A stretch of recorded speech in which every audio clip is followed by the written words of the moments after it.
Le Front National, qui a été créé en 1972 par Jean-Marie Le Pen. Jean-Marie Le Pen, qui est notre invité ce soir. Bonsoir.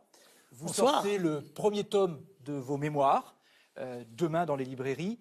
Déjà 50 000 exemplaires tirés et prévendus en ligne. Est-ce que vous vous attendiez d'abord à ce succès? Est-ce que vous l'espériez finalement? Non, à la vérité, je ne suis pas un écrivain habituel. Par conséquent, je ne m'attendais pas à ce succès de départ. Mais vous le cherchiez quand même.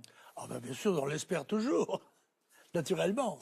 Alors dans ce livre, vous écrivez votre histoire à votre façon, depuis votre naissance jusqu'à 1972, juste avant la création du Front National. Et il y a évidemment une grande partie consacrée à Charles de Gaulle, parce que pour vous, ça a été votre opposant numéro un. Mais quand vous vous situez comme son opposant, est-ce que vous ne vous attribuez pas un beau rôle finalement? Non, mais à la vérité, le général de Gaulle a joué un rôle central dans cette période de l'histoire de France. Par conséquent, il est tout à fait normal que, compte tenu des responsabilités qu'il a prises, il soit jugé par les citoyens et par celui que je suis. Et en l'occurrence par vous.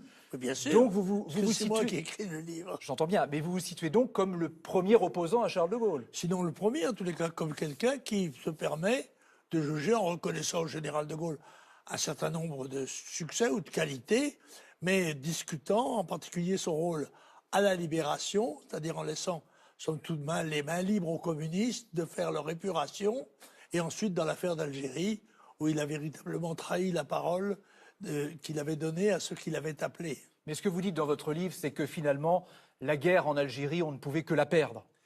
Non, j'ai pas dit ça. J'ai dit que moi j'espérais qu'on fasse l'Algérie française. Mais tout à fait évidemment, il fallait pour cela que le gouvernement français soit d'accord. Il ne l'était pas. Il y a un autre épisode dans ce livre, c'est mai 68. Et j'ai remarqué qu'en parlant de mai 68, vous parlez là encore des gaullistes, des communistes, des groupuscules ou des groupes d'extrême droite aussi, de vous également.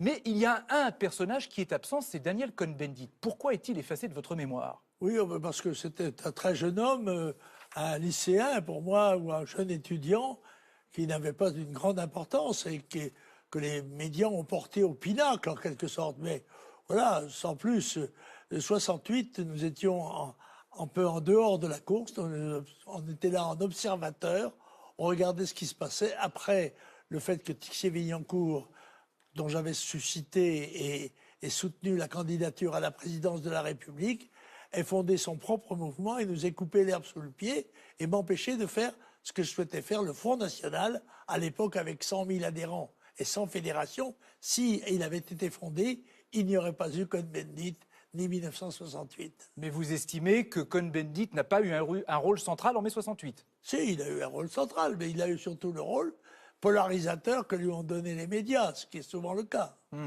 Alors, on connaît évidemment vos positions sur l'immigration, qui sont controversées, qui sont polémiques. Et dans votre livre, vous reprenez un terme que vous n'aviez pas repris jusqu'à maintenant, qui est récent, celui de grand remplacement. Vous franchissez une étape supplémentaire, là, parce que le grand remplacement, ça ramène au complotisme. Non, à la vérité, c'est un phénomène qui est lié à l'explosion démographique mondiale, passée en 50 ans de 3 à 8 milliards d'habitants en progression constante. En plus, conjugué avec l'islamisme qui prend des forces au fur et à mesure que sa masse augmente, et le terrorisme, il y a un risque fondamental pour la France et pour l'Europe d'être submergée par la vague migratoire. Vous êtes d'accord, Jean-Marie Le Pen, pour dire quand même que le grand remplacement, c'est très connoté? Oui, mais enfin, c'est M. Camus qui a Renaud Camus. titré ainsi son livre. Mais vous le reprenez à votre compte? Non, je ne le reprends pas à proprement parler, mais l'idée générale, c'est tout de même cela. C'est la crainte légitime que l'on peut avoir d'être submergé par des vagues migratoires qui vont être provoquées par l'explosion démographique. Vous l'écrivez, mais vous ne le reprenez pas totalement à votre compte, c'est ce que vous dites? Non, il appartient à M. Camus. À la fin du livre, vous parlez évidemment de Marine Le Pen, puisqu'à la fin du livre, elle a 4 ans. Marine Le Pen qui a repris les rênes du Front National.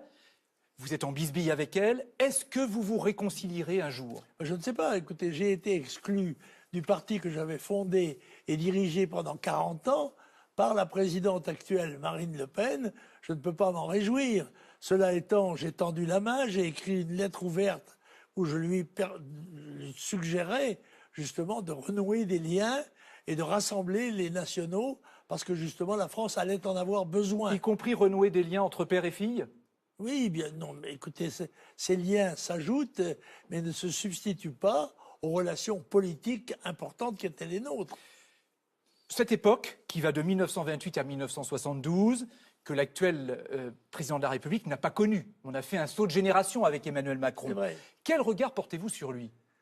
Écoutez, M. Macron est un homme jeune à qui semble pour l'instant tout réussir. Mais je voudrais lui suggérer la prudence à partir de ce proverbe normand qui dit « trop avisé pour son âge, vivra point ». Alors, je s'attend à la vie politique, bien sûr. Et je ne crois pas du tout au succès durable du mouvement de M. Macron. Parce que même s'il engage des réformes, il n'ira pas au fond de ce qu'il faudrait faire. Et malheureusement, je pense que les menaces qui pèsent sur nous sont présentes et très proches. Merci Jean-Marie Le Pen d'être venu en quelques minutes nous parler de Mémoire, tome numéro 1, tome numéro 2 en 2019, c'est prévu. Absolument. Et ce sera plus politique évidemment. Merci.